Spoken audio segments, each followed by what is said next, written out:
धन्यवाद संजय जी। देवी और सज्जनों नमस्कार।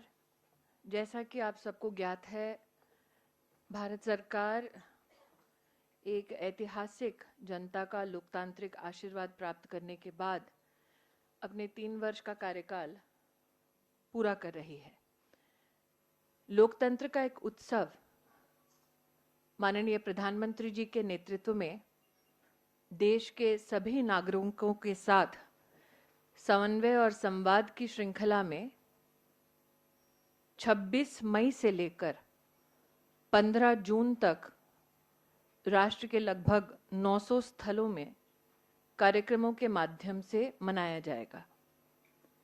ये कहते हुए मुझे अति प्रसन्नता है कि 26 मई से लेकर 15 जून तक के कार्यक्रमों में प्रधानमंत्री जी के साथ साथ हमारे पार्टी के राष्ट्रीय अध्यक्ष आदरणीय अमित शाह जी, भाजपा शासित और अन्य एनडीए शासित सभी प्रदेशों के मुख्यमंत्री, सभी सांसद, प्रदेशों के प्रमुख राज्य सरकार के मंत्री, केंद्र के और प्रदेश के हमारे भाजपा संगठन के सम्मानित पदाधिकारी इन सभी कार्यक्रमों में भाग लेंगे।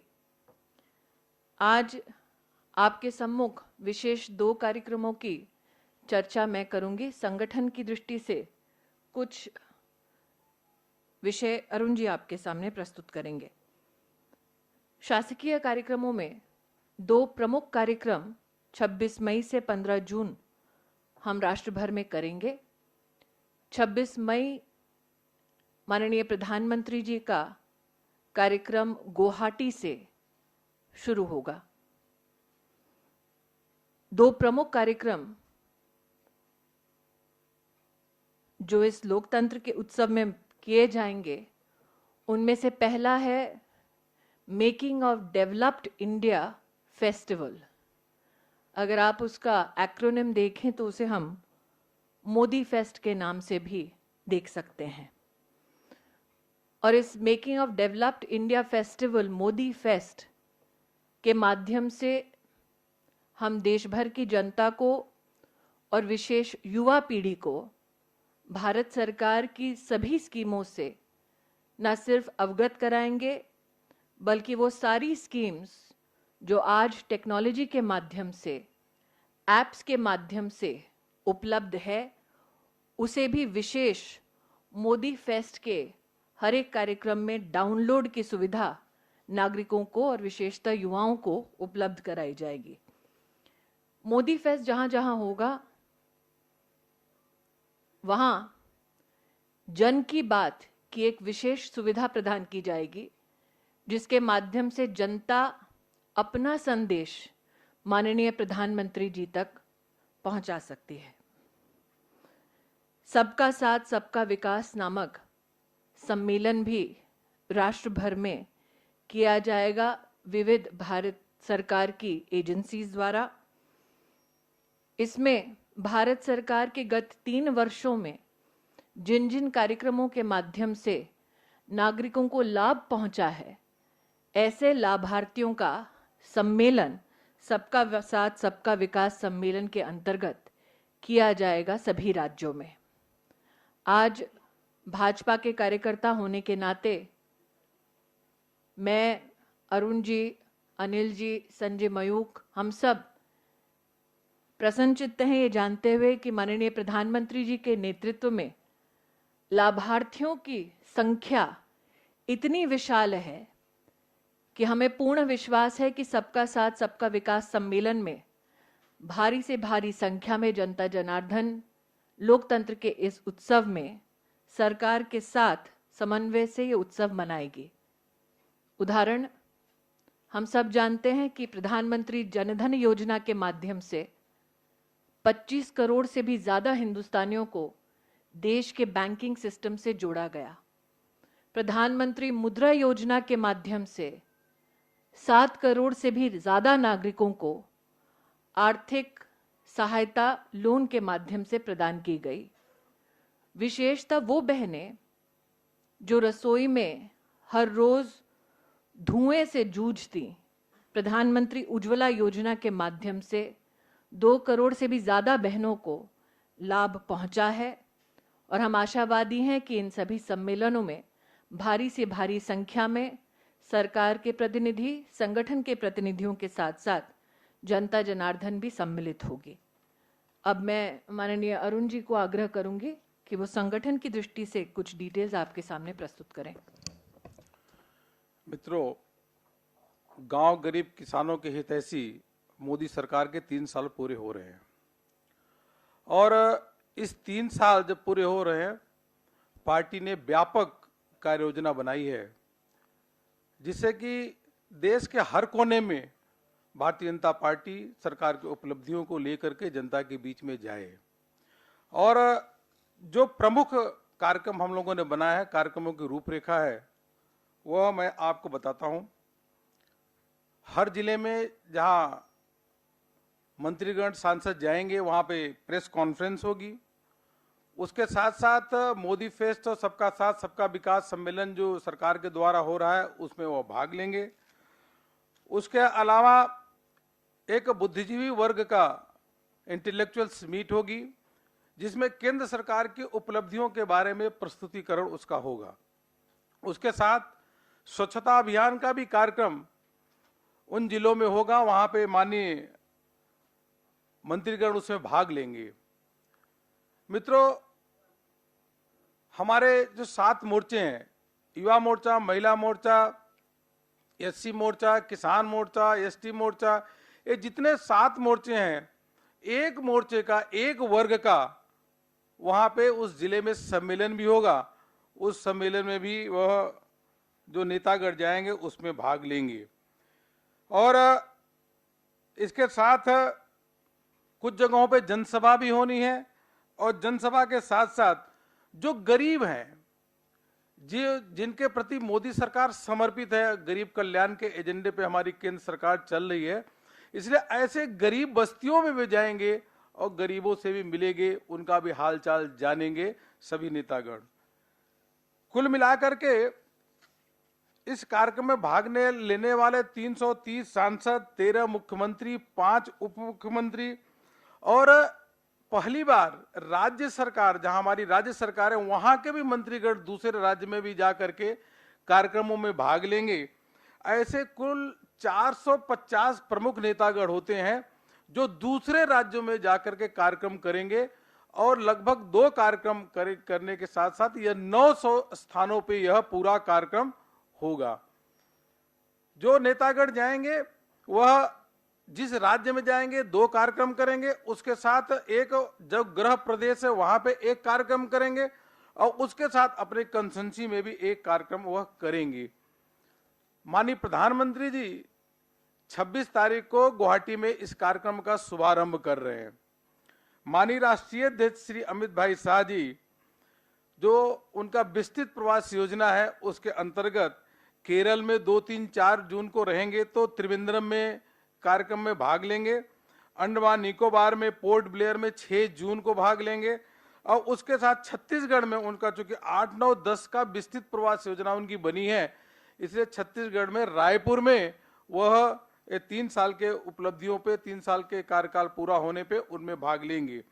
और दूर दराज का क्षेत्र अरुणाचल प्रदेश, देश का एक छोर, वहां पे 12-13 को माननीय राष्ट्रीय अध्यक्ष जी रहने वाले हैं, तो 12-13 जून को वहां पे भाग लेंगे।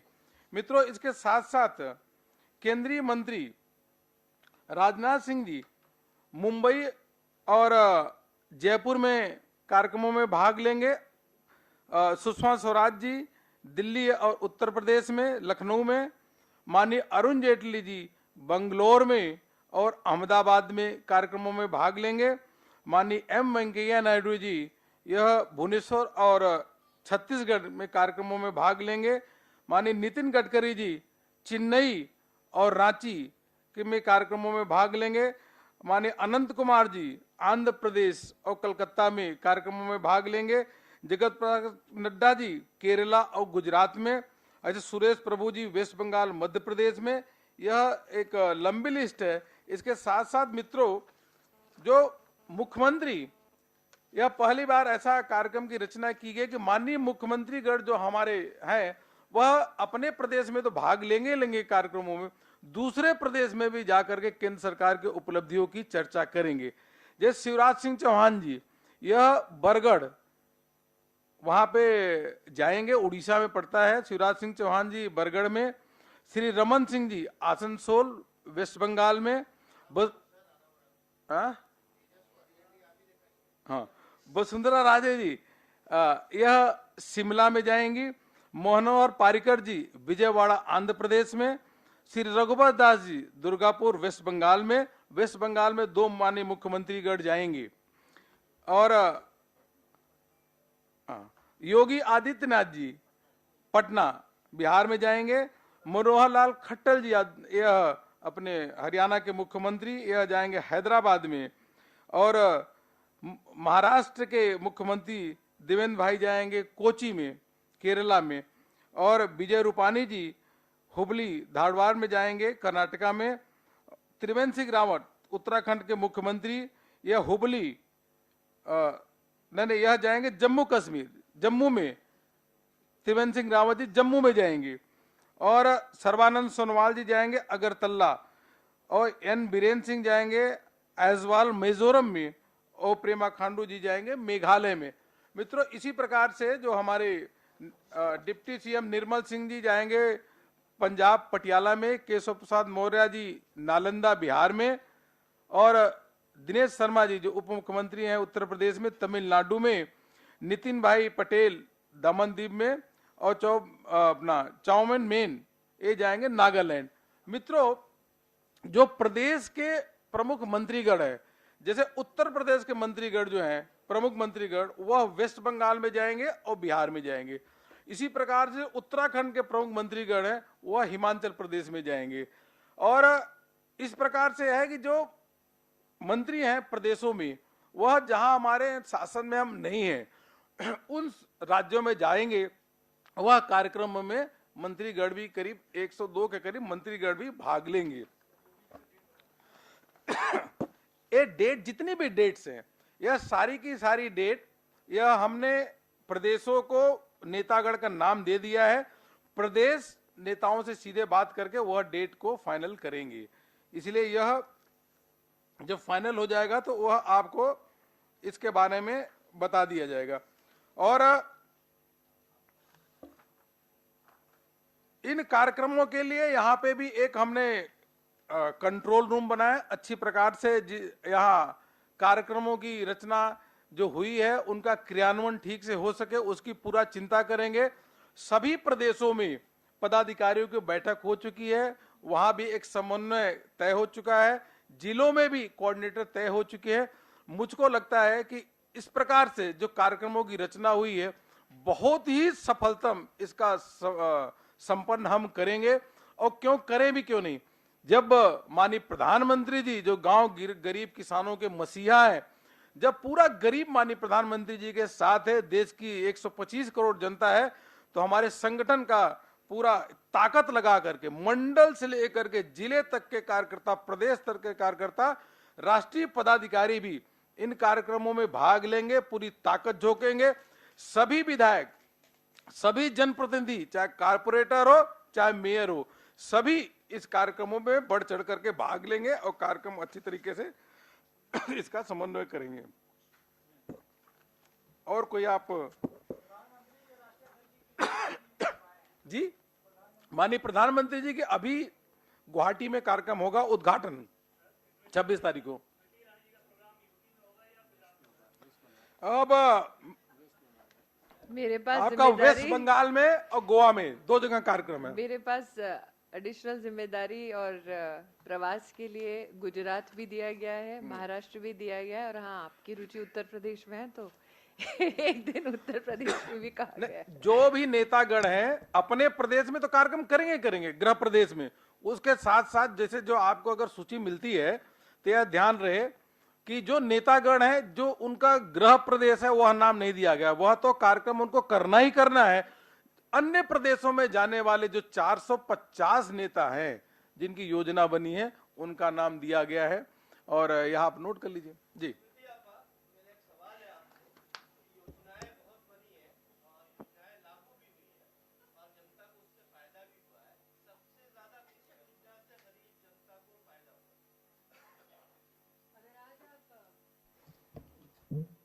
अगर आज आप गरीब बहनों से बात करें तो सबसे बड़ी उनकी प्रमुखता ये थी कि एक स्मोकलेस रसोई में वो अपने परिवार को 2 वक्त की रोटी दें। महिला होने के नाते मुझे लगता है कि प्रधानमंत्री उज्ज्वला योजना के माध्यम से एक महिला के स्वास्थ्य को सबसे ज़्यादा इम्पैक्ट करने वाली ये एक स्कीम रही है। दूसरा, एक एक सोच थी हमारे समाज में कि अगर महिला अपने पैरों पर खड़ी होना चाहे और कोई व्यवसाय करना चाहे तो या तो उसे पैसे अपने पति, पिता, बेटे या किसी और से उधार लेने पड़ते थे अथवा अपने ही जेवर गिरवी रखने पड़ते थे और समझाना पड़ता था बार बार कि वो व्यवसाय क्यों करना चाहती है। और एक एक छोटा छोटा पैसा जोड़कर, चाहे वो पापड़ हो, अचार हो, ऐसे छोटे छोटे व्यवसाय करके वो अपने परिवार के लालन पालन में अपना योगदान देती थी। मुद्रा योजना की शुरुआत से एक महिलाओं के बीच में मैंने एक क्रांति देखा है। आज जब मैं 7 करोड़ से ज़्यादा लाभार्थियों का आंकड़ा आपको गिनवा रही हूँ तो ये आंकड़ा स्वयं आया है सभी फाइनेंशियल इंस्टीट्यूशन से कि 70% लाभार्थी इसमें महिलाएं हैं। इसका मतलब आप कल्पना कीजिए कि एक बैंक में एक महिला वो क्या व्यवसाय करना चाहती है, सारी कागजी फॉर्मेलिटी पूरी करके कहीं ना कहीं उस बैंक को विश्वास दिलाती है कि आप जिस आधार पर उसे लोन दे रहे हैं वो लोन उसे लौटाएगी।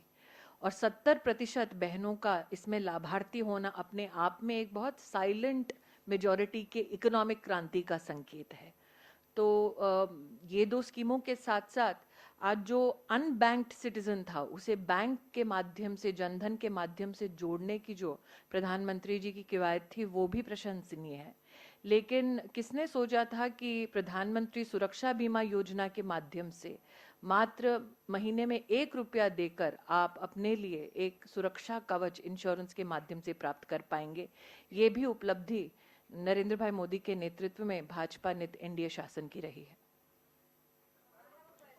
Yes, I have just indicated to the yes.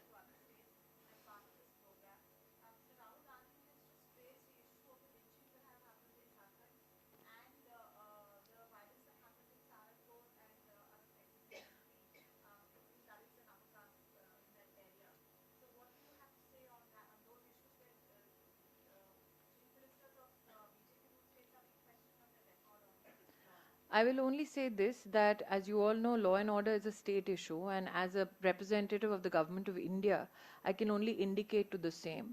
But the political onslaught that Mr. Gandhi seeks to wreak on us, I think is something which is, given their own track record, falling short of an attack which has people's support. I will only say this, that as for the news reports that I have seen myself, I am assured that both the state governments are taking very strict action as possible under the law to ensure that culprits are apprehended and brought to justice.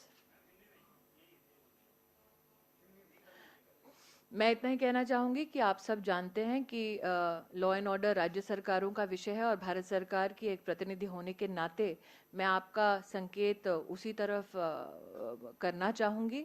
और जहाँ तक कि राहुल गांधी के कटाक्ष का विषय है तो मुझे लगता है कि जनता को उनके कटाक्ष का समर्थन इसलिए जनता देती नहीं है क्योंकि कांग्रेस का अपना रिकॉर्ड काफ़ी अबिस्मल है, काफ़ी निराशा देता है जनता को।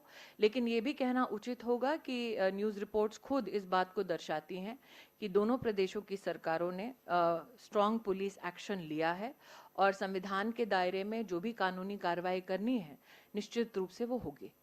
Yes sir. Ji.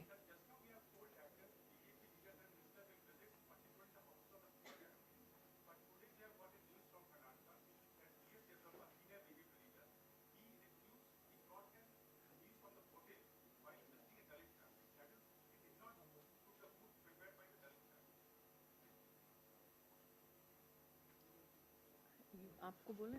Should I answer? I can answer. I have no problems answering that with his permission. I think that unsubstantiated news reports are something on which a national sensation is sought to be created by the Congress party. I'm of the opinion that knowing Mr. Yedurappa and his long-standing service with the people of Karnataka, it is shocking that such an allegation has been made on him by the Congress party.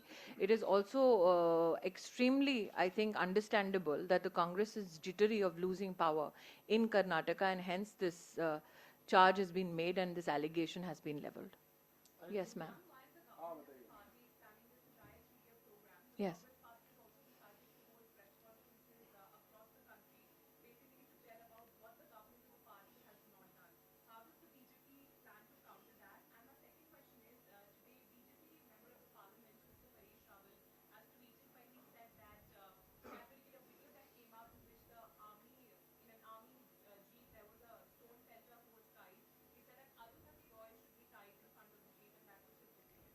I have not seen that tweet as you so indicate in the press conference with regards to a particular Bharatiya Janata Party MP. I can only assure you, not only as a female member of the Bharatiya Janata Party, but also all the male members of BJP sitting with me on this dais today, that in nowhere we will in any way actually support any kind of a violent message given against any individual of the country. But since I have not seen the tweet myself, any answer I give to you will not be a correct and a fully knowledgeable answer till such time that I see all the elements concerned to the tweet that you so indicate. Yes. In terms of how do we counter the Congress party? I think that the best counter to the Congress party is the people of India. The last time that they challenged the visibility and the acceptability of the Bharatiya Janata Party was when we went to polls for the assembly elections in states like Uttar Pradesh and Uttarakhand. And the very fact that in both these states, and especially Uttar Pradesh, from where Mr. Rahul Gandhi is a Lok Sabha MP and his own Lok Sabha constituency, he has not managed to win a single assembly seat. That itself is an indication that the Sukshma Vikpaksh, as I call them, the very minuscule opposition, is growing smaller as time passes.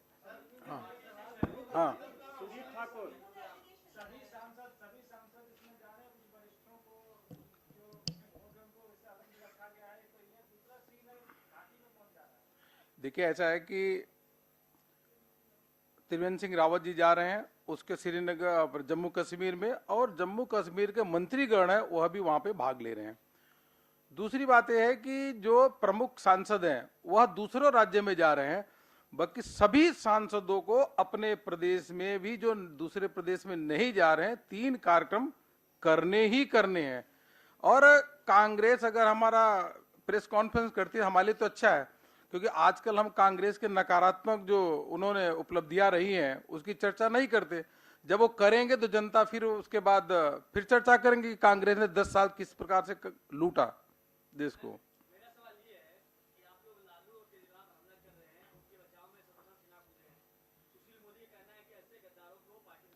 भैया मेरी बात सुनिए, आज 3 साल इतनी बड़ी आज योजना आपके सामने हम लेके आए हैं, देश भर में प्रेस कॉन्फ्रेंस होगा और मीडिया के बंधुओं का भी बड़ा सकारात्मक रूप रहता है।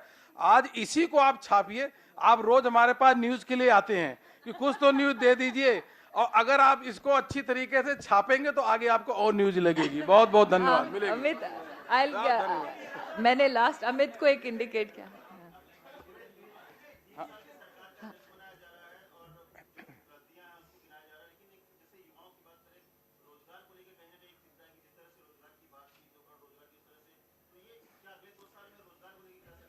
मैं खुद अपने मंत्रालय की ओर से अमित जी एक आंकड़ा आपके सम्मुख रख सकती हूँ।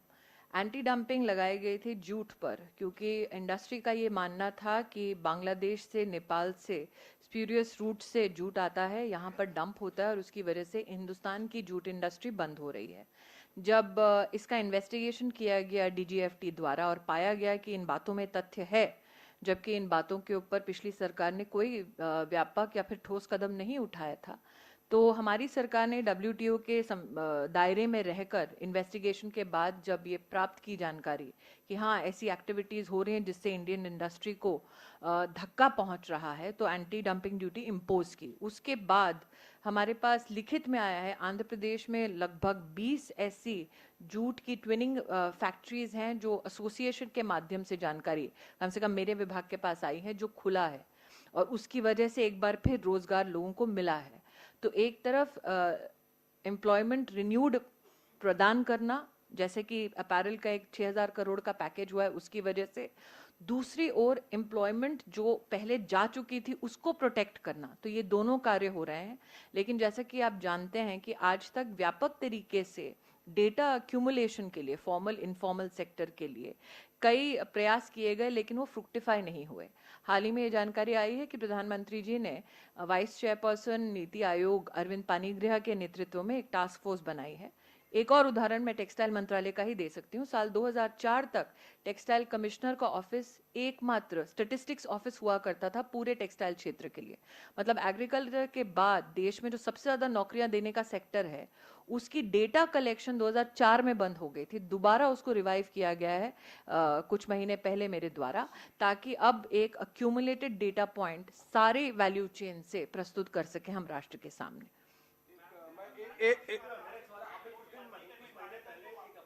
The gentleman at the right at the back, I'm sorry, हाँ, प्रमोद जी आपका अंतिम प्रश्न, उसके बाद मुझे अपनी मंत्रालय की प्रेस करने जाना है। मुझे लगता है कि आप जब कंपलसरी शब्द का यूज करते हैं प्रमोद जी, तो ऐसा लगता है कि हम सब स्कूल जा रहे हैं और आज हमारे लिए ये टाइम टेबल तय किया गया। ऐसा नहीं है। आज पार्टी जिस शिखर पर पहुंची है, स्वयं हमारे राष्ट्रीय अध्यक्ष जो हैं वो उत्तर प्रदेश उत्तराखंड के ऐतिहासिक जीत के बाद तब भी लक्षद्वीप में जा रहे हैं, जैसे अरुण जी ने कहा पोर्ट ब्लेयर में जा रहे हैं। इसका मतलब बूथ स्तर तक जाकर आज भी जीत के बाद भी हमारे संगठन का विस्तार करने में स्वयं हमारे राष्ट्रीय अध्यक्ष जी सम्मिलित हैं। तो ये एक सांसद ही नहीं बल्कि एक कार्यकर्ता का कहीं ना कहीं मनोबल है, इच्छा है कि जनता ने आशीर्वाद दिया 3 साल पहले, उसका साधुवाद देने, धन्यवाद देने हम स्वयं जनता के बीच जाएंगे। ये हमारे लिए हर्ष का विषय है। बहुत बहुत धन्यवाद।